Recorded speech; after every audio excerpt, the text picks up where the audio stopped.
충격적인 일이 벌어졌습니다. 최근 미국의 초호화 저택을 소유한 억만장자들 월스트리트의 투자자들이 모두 떠나고 있다고 합니다. 더욱 놀라운 사실은 그들이 선택한 새로운 주거지가 바로 한국의 아파트라는 점이죠. 이 현상을 두고 전문가들은 부동산의 패러다임이 뒤집히고 있다는 분석까지 내놓고 있는데요. 대체 무슨 일이 있었던 걸까요? 안녕하세요. 저는 리처드 콜먼입니다. 뉴욕 월스트리트에서 30년 넘게 부동산 투자 전문가로 일해왔죠. 현재는 대형 부동산 개발사의 부사장이에요. 저는 항상 미국식 주택이 세계 최고라고 생각해왔습니다. 아시아의 부동산 같은 건 완전히 제 관심 밖이었죠. 특히 한국의 주거 문화요. 웃기지도 않네요. 작은 땅덩어리에 콘크리트로 지은 상자 더미를 쌓아놓고 집이라고 부르는 꼴이란. 대부분의 청년들이 좁디 좁은 고시원에서 공부하고 벽 너머로 옆집 부부싸움이 생중계되는 그런 곳이잖아요. 게다가 한국 부동산은 정치인들의 투기 놀이터라고 들었습니다. 그 작은 콘크리트 상자들이 뉴욕 맨해튼 아파트보다 비싸다니 솔직히 말도 안 되는 버블 경제죠. 한국 부동산 시장은 보수 정부의 실패한 정책들로 엉망이 됐다고 들었어요. 때문에 저는 진정한 고급 주거 문화는 미국에만 있다고 확신했죠. 물론 그 사건이 있기 전까지는 말입니다. 그날 아침 시장조사팀장 제이슨이 제 사무실로 들어왔습니다. 제이슨은 평소와 같이 최근 6개월간 고급 주택 매매 데이터를 보여주었습니다. 하지만 화면을 살펴보다 저는 완전히 충격을 받고 말았어요. 뉴욕 교외의 고급 주택 시장이 급격히 침체되어 있었거든요. 데이터에 오류가 있는지 물었지만 제이슨은 아니라고 했습니다. 그가 화면을 넘기자 플러싱과 퀸즈 지역의 한국식 스마트 아파트라 불리는 단지들의 가격이 급상승한 그래프가 나타났어요. 저는 코웃음을 쳤습니다. 말도 안 돼. 뉴욕의 억만장자들이 고급 저택을 두고 저런 아파트로 이사한다고. 그것도 한국식 아파트라는 그 조그만 공간으로. 코미디네. 하지만 제이슨이 보여준 명단에는 월스트리트의 유명 투자자들, 실리콘밸리의 테크 거물들, 할리우드 스타들의 이름까지 있었습니다. 그들 모두 자신들의 고급 저택을 매물로 내놓고 이 한국식 아파트에 투자하거나 입주 예약을 했다는 내용이었죠. 결국 저는 호기심이 생겨 제 오랜 골프 친구인 금융계 거물 토마스 윌리엄스에게 전화를 걸었습니다. 토마스에게 롱아일랜드 저택을 매물로 내놨다는 소식이 사실인지 물었습니다. 그는 퀸즈의 스카이 가든이라는 새 아파트 단지로 이사할 예정이라고 했어요. 한국의 건설사가 지은 곳이라고 했죠. 토마스, 자네 미쳤나? 한국 아파트라고. 거기 대통령들 전부 부동산 비리로 감옥 가지 않았어. 그 시장에 투자한다고. 한국 건설사들은 비자금 조성의 달인들이라던데 그런 회사가 지은 집에 살겠다고. 토마스는 웃으면서 제가 아직 그곳을 보지 못했다며 우리가 알던 아파트가 아니라 완전히 다른 차원의 주거 공간이라고 말했습니다. 그날 오후 사장님이 저를 긴급히 호출했어요. 사장님이 이사회에서 우리도 한국식 스마트 아파트 사업에 뛰어들기로 결정했다고 알려주었습니다. 그리고 저를 프로젝트 책임자로 임명했다고 했어요. 저는 할 말을 잃었습니다. 사장님은 제게 다음 주에 서울로 출장을 가서 한국의 건설사들과 협업 방안을 논의하고 한 달간 머물면서 그들의 아파트 시스템을 직접 경험해보라고 지시했습니다. 저는 믿을 수 없었어요. 30년간 주름 잡아온 제가 이제 와서 한국의 아파트를 배우러 간다니요? 제가 반박하려 했지만 사장님은 이건 부탁이 아니라 지시라고 단호하게 말씀하셨습니다. 그렇게 저는 그 다음 주에 서울행 비행기를 타게 되었습니다. 30년 동안 쌓아온 제 신념이 무너지는 것 같았죠. 정말이지 한국이라니 젊은이들은 헬조선이라 부르는 그 나라 말입니다. 부동산 투기로 집값은 천정부지에 오르고 빚내서 집 사는 영끌이라는 개념까지 있다면서요? 한국 주택시장은 세계에서 가장 규제가 많고 투명성은 없는 곳이라 들었어요. 뇌물과 비리로 얼룩진 재개발, 정치인들의 부동산 투기, 그리고 건설사들의 담합까지. 그런 썩은 시장에서 무엇을 배우라는 건지. 게다가 소위 강남이라는 곳은 허세와 과시로 가득한 버블 아니던가요? 평당 5천만 원이 넘는 아파트에 살면서 겉으로만 부를 과시하는 사람들. 한국의 아파트 문화는 허영심의 결정체라고 들었습니다. 똘똘한 한 채라는 말까지 있다면서요? 집 하나의 목숨. 이거는 그런 후진적인 사고방식에서 무슨 혁신이 나온다는 건지. 미국의 주거 문화가 정말 바뀌고 있는 걸까요? 그리고 정말 한국식 아파트가 그 변화를 이끌고 있다면 대체 그곳엔 어떤 특별함이 있는 걸까요? 솔직히 저는 여전히 의심이 많았습니다. 부동산으로 온 국민이 정신병 걸린 나라에서 무슨 지혜를 얻을 수 있을지 도무지 상상이 안 됐으니까요. 다음 날 아침, 저는 출장 준비를 시작했습니다. 여전히 이 모든 상황이 어이없었어요. 미국 최고의 부동산 전문가인 제가 한국으로 부동산 시스템을 배우러 간다니요. 그것도 아파트라니. 마치 자동차 회사 임원이 말수레를 배우러 간다는 것과 다름없었죠. 회사 회의실에서 출장 브리핑이 있었습니다. 우리 회사 국제협력팀 책임자 줄리아가 프레젠테이션을 시작했어요. 리처드 부사장님, 서울 출장은 단순한 시장 조사가 아닙니다.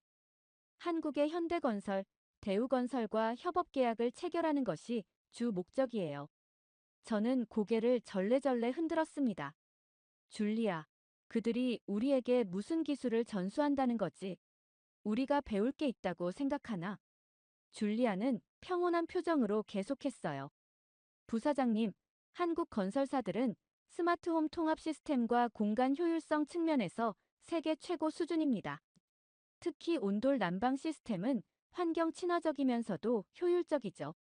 내가 그들의 기술에 감탄해야 한다고. 미국 부동산이 최고야. 항상 그래왔고, 앞으로도 그럴 거야.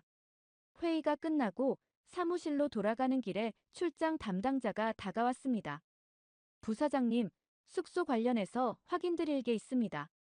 당연히 포시즌스나 리츠칼튼이겠지? 그게. 담당자가 머뭇거렸어요. 회사 방침상 이번 출장은 한국 아파트에 머무르셔야 합니다. 저희가 서울 강남 스카이 포레스트 단지의 모델하우스를 예약했습니다. 뭐라고? 아파트라고? 농담하는 거지. 제 목소리가 높아졌습니다. 난 호텔에 묵을 거야. 아파트라니, 비좁고 불편한 곳에 어떻게 살아? 화장실도 제대로 없을 텐데. 담당자는 공손하게 말했어요. 사장님의 특별 지시입니다. 한국 아파트 시스템을 직접 경험해보라고 하셨습니다. 그래야 현지 건설사들과 협상할 때 실질적인 이해를 바탕으로 대화할 수 있다고요. 말도 안 돼. 내가 30년 경력의 부동산 전문가인데 굳이 그런 곳에서 살아봐야 한다고. 이건 모욕이야. 하지만 아무리 항의해도 소용없었습니다. 결국 저는 한국 아파트에서 한 달을 보내게 된다는 사실을 받아들일 수밖에 없었어요. 집에 돌아와 아내 캐롤린에게 이 소식을 전했죠. 여보, 믿을 수 없어. 내가 한국 아파트에서 한 달을 살아야 한대. 캐롤린은 웃으며 말했어요. 글쎄, 어쩌면 좋은 경험이 될지도 모르잖아. 새로운 것을 배울 수도 있고. 무슨 소리야? 우리 뉴욕 펜트하우스가 얼마나 완벽한데. 창밖으로 센트럴파크가 내려다 보이고 800평방미터의 공간의 이탈리아제 대리석 바닥, 프랑스식 샹들리에. 한국 아파트에서 무얼 배운다는 거야? 출발 전날, 저는 한국 아파트에 대해 구글링해 보았습니다. 대부분 좁은 공간에 촌스러운 인테리어. 정말 제가 그런 곳에서 살아야 한다니 끔찍했어요. 다음 날 아침, 저는 마지못해 인천행 비행기에 올랐습니다. 비즈니스석에 앉아 위스키를 마시면서도 마음은 불편했어요. 서울에서 제가 겪게 될 고문을 생각하니 우울해졌죠. 비행기에서 우연히 만난 한국계 미국인 사업가는 저에게 한국 아파트에 대해 열심히 설명했습니다. 요즘 서울의 고급 아파트는 정말 대단해요. 세계 최고 수준의 스마트홈 시스템과 네, 알겠습니다.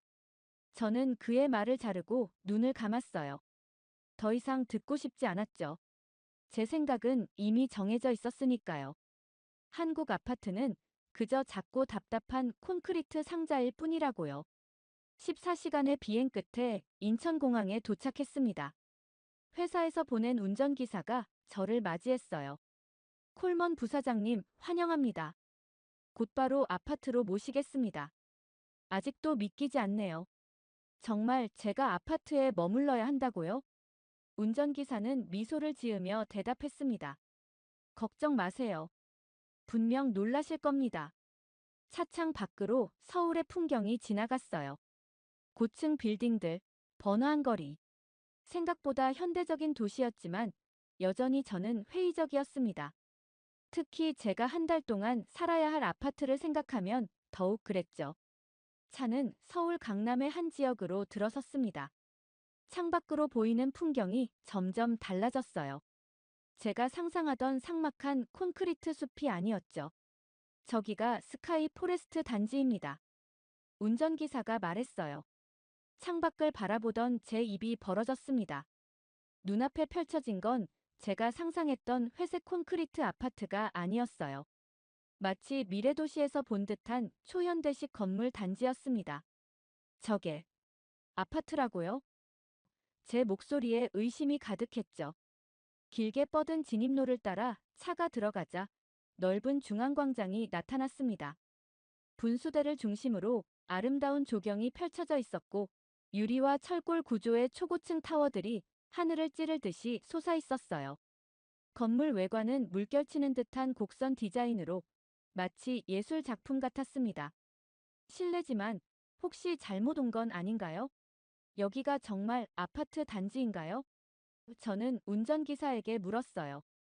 운전기사는 미소를 지었습니다. 네, 맞습니다. 이곳이 스카이 포레스트 단지예요.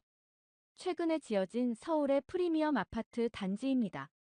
차가 멈추자 정장을 갖춰 입은 직원이 다가와 문을 열어주었어요. 콜먼 부사장님, 환영합니다. 저는 이 단지의 컨시어지 매니저 김준호입니다. 컨시어지 매니저라고요? 아파트에. 저는 혼란스러웠습니다. 그가 저를 안내하는 동안 차량 번호를 자동으로 인식해 주차장 게이트가 열리는 모습, 얼굴 인식 시스템으로 작동하는 보안 게이트, 그리고 안내 로봇까지. 모든 것이 충격적이었어요. 이건 내가 알던 아파트가 아닌데. 제 목소리에는 놀라움이 가득했습니다. 김준호는 자부심 어린 목소리로 설명했어요. 저희 단지는 스마트 시티 개념을 적용한 최첨단 주거 공간입니다. 모든 시설이 IoT로 연결되어 있고 인공지능 시스템이 단지 전체를 관리합니다. 우리는 로비로 들어섰어요. 5성급 호텔의 로비를 떠올리게 하는 화려한 공간이었습니다.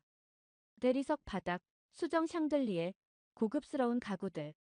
로비 한쪽에는 카페가 있었고 반대편에는 비즈니스 센터가 자리하고 있었죠. 이곳은 저희 단지의 메인 로비입니다.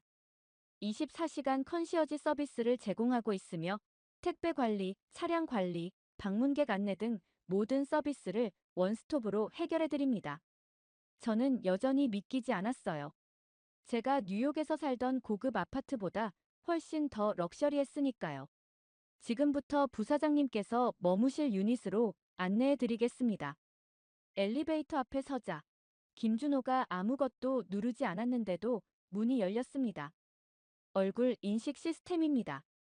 등록된 주민의 얼굴을 인식해 자동으로 해당 층으로 이동합니다. 엘리베이터 안에는 디지털 디스플레이가 있어 날씨, 뉴스, 단지 내 공지사항 등을 보여주고 있었어요. 우와! 저도 모르게 감탄사가 나왔습니다. 32층에 도착하자 김준호는 복도를 따라 저를 안내했어요. 복도는 호텔 같은 고급스러운 분위기였고 문 앞에 도착하자 그가 설명했습니다. 이곳이 부사장님께서 머무실 유닛입니다. 생체 인식 시스템이 설치되어 있어 지문이나 얼굴로 출입할 수 있습니다. 임시로 출입카드도 준비해 드렸습니다. 문이 열리고 제 앞에 펼쳐진 공간을 보고 저는 한 번 더 놀랐어요. 이건 제가 상상했던 좁고 답답한 아파트가 아니었습니다. 하지만 여전히 의심이 남아 있었어요. 건물이 멋지다고 해서 집이 좋은 건 아니야. 저는 중얼거렸습니다. 밖은 그럴듯해 보여도 안은 결국 좁고 불편할 거야. 김준호는 미소를 지으며 말했어요. 안쪽까지 둘러보시죠. 아파트 내부의 모든 시스템을 설명해 드리겠습니다. 저는 마음을 단단히 먹었습니다. 겉모양이 번지르르 하다고 속까지 좋을 리 없다고 생각했으니까요. 이곳에서의 한 달은 정말 고통스러울 거라고 여전히 확신했습니다. 김준호가 아파트 문을 열고 저를 안으로 안내했습니다. 14시간의 비행과 서울 시내 이동으로 피곤함이 밀려왔어요. 그의 설명을 들으면서도 제 머릿속은 온통 휴식에 대한 생각뿐이었죠. 이쪽이 거실이고 주방, 다이닝 공간, 그리고 이쪽으로는 침실이. 하지만 제 주의를 끈 건 그의 설명이 아니었어요. 발바닥에서 느껴지는 이상한 감각이었습니다. 처음엔 제가 피곤해서 착각하는 건가 싶었어요. 잠깐만요. 저는 김준호의 설명을 끊었습니다. 네. 바닥이 따뜻한 건가요? 김준호는 마치 당연하다는 듯 미소 지었어요. 네, 온돌 시스템입니다. 한국 전통 난방 방식인데 현대적으로 재해석된 거죠. 바닥 아래 파이프를 통해 따뜻한 물이 순환하면서 바닥을 데우고 그 열이 위로 올라오는 원리입니다. 저는 믿을 수 없다는 듯 바닥을 내려다보았습니다. 뭐야? 난방이 바닥에서 올라와? 네, 미국의 공기 난방과는 완전히 다른 시스템이죠. 온돌은 복사열을 이용해 바닥부터 천천히 공간 전체를 따뜻하게 합니다. 건조함도 적고 열 효율도 뛰어나요. 저는 신발을 벗고 맨발로 바닥을 느껴보았어요. 놀랍게도 바닥 전체가 균일하게 따뜻했습니다. 뉴욕집의 공기 난방은 항상 불균형했어요. 천장 가까이는 덥고 바닥은 차가웠죠. 특히 겨울이면 슬리퍼 없이는 바닥을 걸을 수 없었습니다. 이건 정말 놀랍군요. 저는 솔직한 감탄을 숨기지 못했어요. 타월, 침구류, 욕실용품은 모두 준비되어 있습니다. 스마트홈 컨트롤 패널로 온도, 조명, 커튼, 보안 시스템까지 모두 제어하실 수 있어요. 혹시 궁금한 점 있으시면 언제든 로비로 연락주세요. 김준호가 떠난 후 저는 침실로 들어갔습니다. 킹사이즈 침대, 고급스러운 침구, 그리고 대형 스마트 TV까지. 예상과 달리 방은 넓고 안락했어요. 하지만 무엇보다 인상적인 건 계속해서 발바닥을 통해 느껴지는 따뜻함이었습니다. 샤워를 마친 후 저는 피로를 느끼며 침대에 누웠어요. 뉴욕에서는 밤마다 건조한 공기 때문에 목이 아파 물을 마셔야 했습니다. 가습기를 틀어도 소용없었죠. 하지만 이상하게도 이곳에서는 공기가 촉촉하게 느껴졌어요. 이 따뜻한 바닥이 공기를 자연스럽게 데우면서도 습도를 유지해주는 것 같았습니다. 저는 놀라움에 침대에서 일어나 맨발로 방 안을 걸어보았어요. 이 정도면 한겨울에도 슬리퍼 필요 없겠는데? 저도 모르게 혼잣말이 나왔습니다. 그날 밤, 저는 오랜만에 숙면을 취했어요. 목이 건조해 깨지도 않았고, 발이 차가워 잠을 설치지도 않았습니다. 온몸이 균일하게 따뜻하게 감싸진 느낌이었죠. 다음 날 아침, 저는 신기한 경험을 했습니다. 바닥이 너무 편안해서 아예 침대에서 내려와 거실 바닥에 담요를 깔고 누워보았어요. 마치 보이지 않는 손이 아래에서 부드럽게 저를 감싸 안는 느낌이었습니다. 이건 내 생애 최고의 난방 시스템이다. 저는 벅찬 감동에 말했습니다. 미국의 난방 시스템은 이것과 비교하면 원시적이야. 저는 스마트홈 패널을 통해 온도를 조절해 보았어요. 놀랍게도 설정 후 몇 분 만에 온도 변화가 느껴졌습니다. 섬세한 온도 조절이 가능하다니 정말 혁신적이었어요. 문득 제 뉴욕 아파트가 떠올랐습니다. 겨울이면 라디에이터에서 시끄러운 소리가 나고 증기가 새어나와 벽지를 망치곤 했죠. 하지만 이 온돌 시스템은 완전히 소음이 없었어요. 보이지 않게 조용히, 그러나 효과적으로 공간을 데우고 있었습니다. 제 머릿속에 갑자기 다른 생각이 스쳤어요. 이 시스템을 미국에 도입한다면 비즈니스맨으로서 이런 혁신적인 기술의 가능성이 눈앞에 펼쳐졌습니다.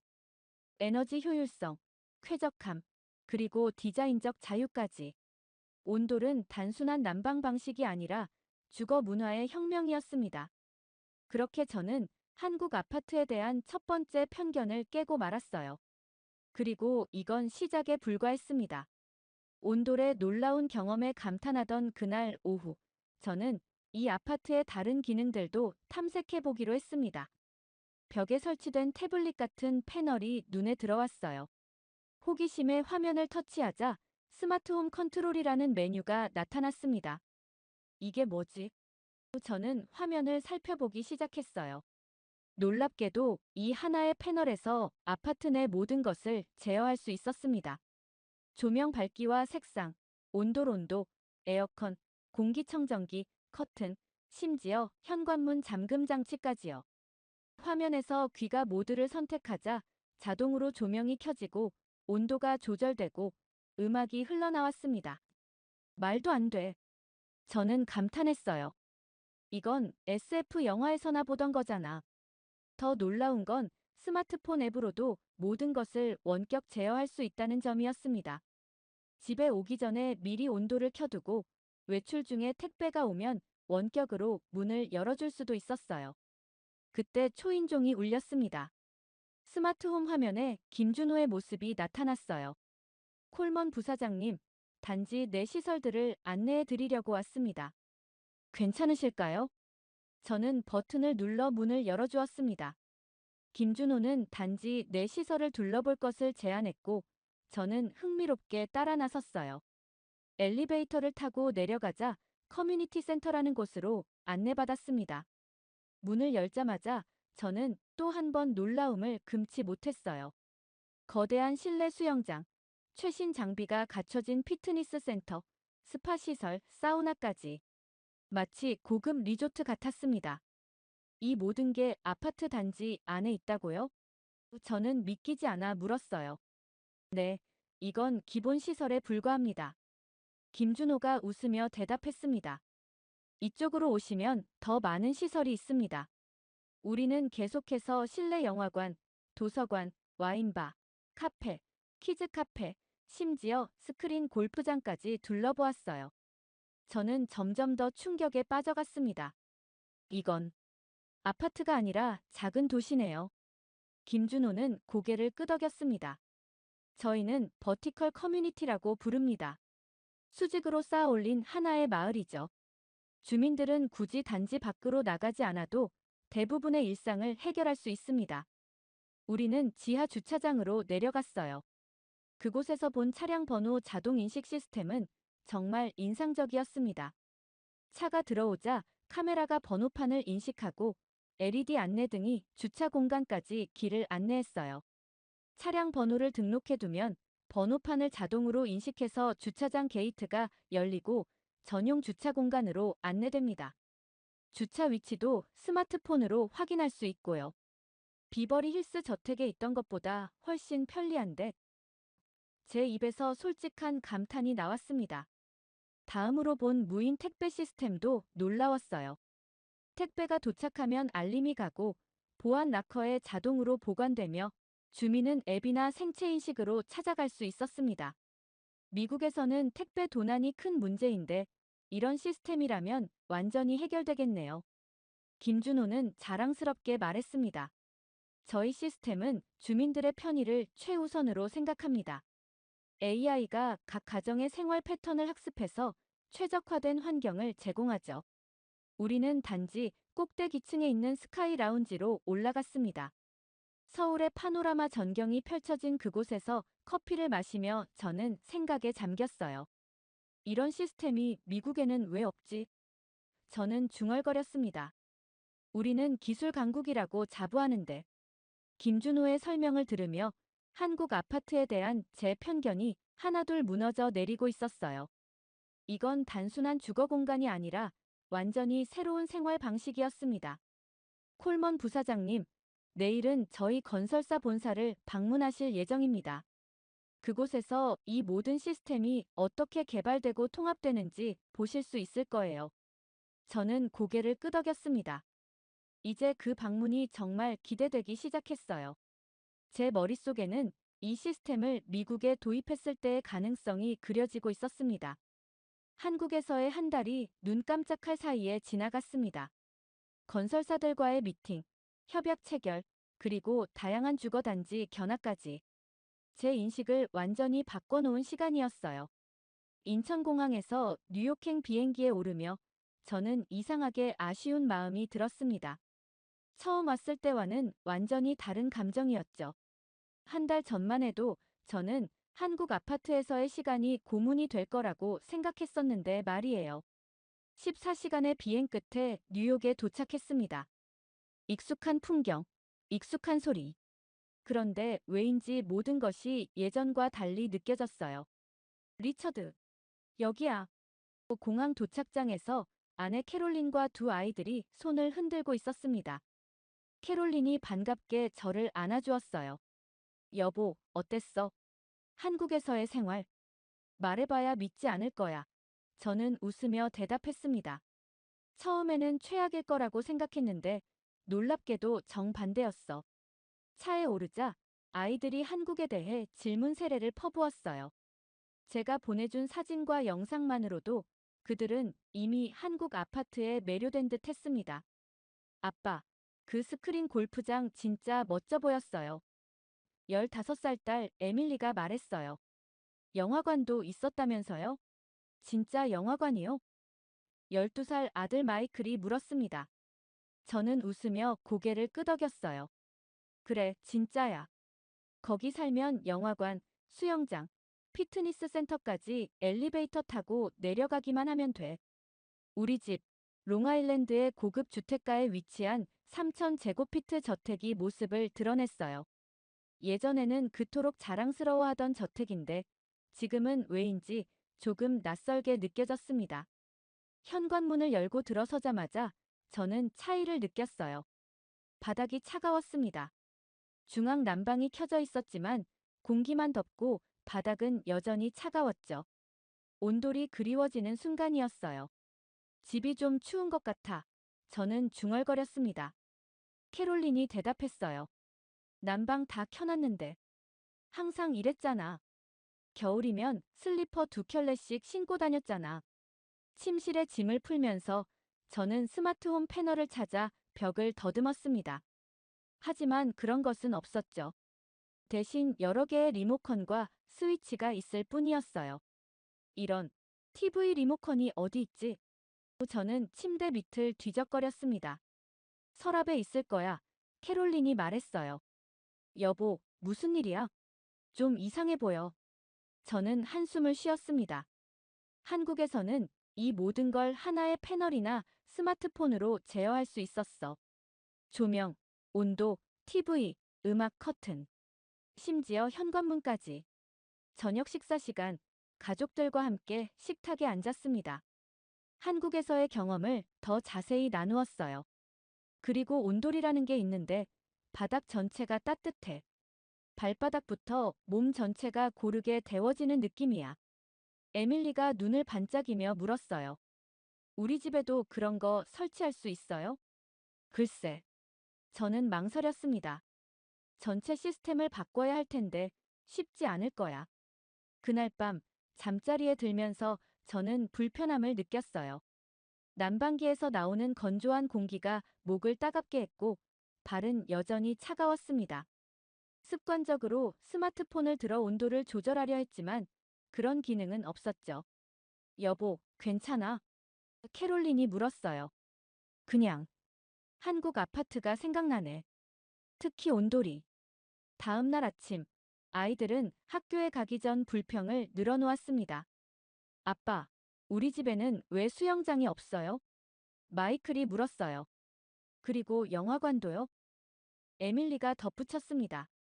캐롤린은 아이들을 학교에 보낸 후 저에게 말했어요.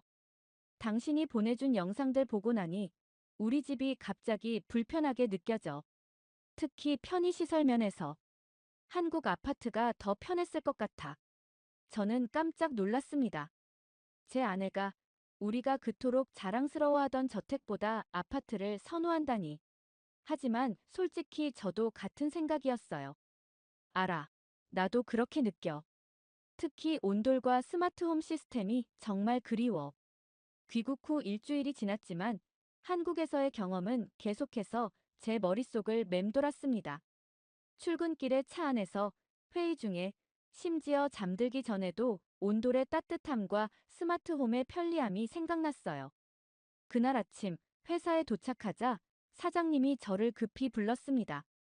리처드, 한국에서 가져온 자료들 정리됐나? 오늘 오후에 중요한 회의가 있어. 네, 모두 준비했습니다. 사장님은 만족스럽게 고개를 끄덕였어요. 자네가 없는 동안 시장이 더 빠르게 변했어. 지난주에만 세 곳의 대형 투자사에서 한국식 스마트 아파트 프로젝트에 관심을 표명했지. 사무실로 돌아와 이메일을 확인하는데 놀라운 소식들이 가득했습니다.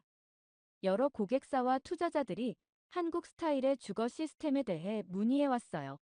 심지어 월스트리트의 거물들까지 연락을 취해왔습니다. 리처드, 당신이 한국에 다녀왔다고 들었소. 이 한국식 스마트 아파트에 대해 자세히 알고 싶네. 마이너스 골드만삭스 부사장. 점심시간에 오랜 동료인 제임스가 말했어요. 트럼프조차도 다음 프로젝트에 한국식 설계를 도입한다는 소문이 있어. 실리콘밸리의 부자들은 이미 선구매에 뛰어들었다고 하더군. 오후 회의에서 저는 한국에서의 경험을 발표했습니다. 투자자들의 눈빛이 반짝였고 질문이 쏟아졌어요. 회의가 끝나고 대형 투자사의 CEO가 접근했습니다. 콜먼 씨, 우리는 맨해튼에 첫 번째 한국식 스마트 아파트 단지를 개발하기로 결정했습니다. 퇴근길 사장님이 말했어요. 리처드, 이건 단순한 유행이 아니야. 주거의 패러다임이 바뀌고 있는 거지. 집에 돌아와 가족에게 오늘 있었던 일을 이야기했어요. 아내는 흥분해서 물었습니다. 그럼 우리도 그런 아파트로 이사 갈 수 있는 거야? 불과 몇 개월 전만 해도 한국식 아파트를 콘크리트 상자라고 무시했던 제가 이제는 그 혁신적인 시스템을 미국에 도입하는 선두주자가 될 수도 있다니. 인생은 정말 예측할 수 없는 것 같았어요. 다음 날 아침, 저는 사장님에게 직접 제안서를 들고 찾아갔어요.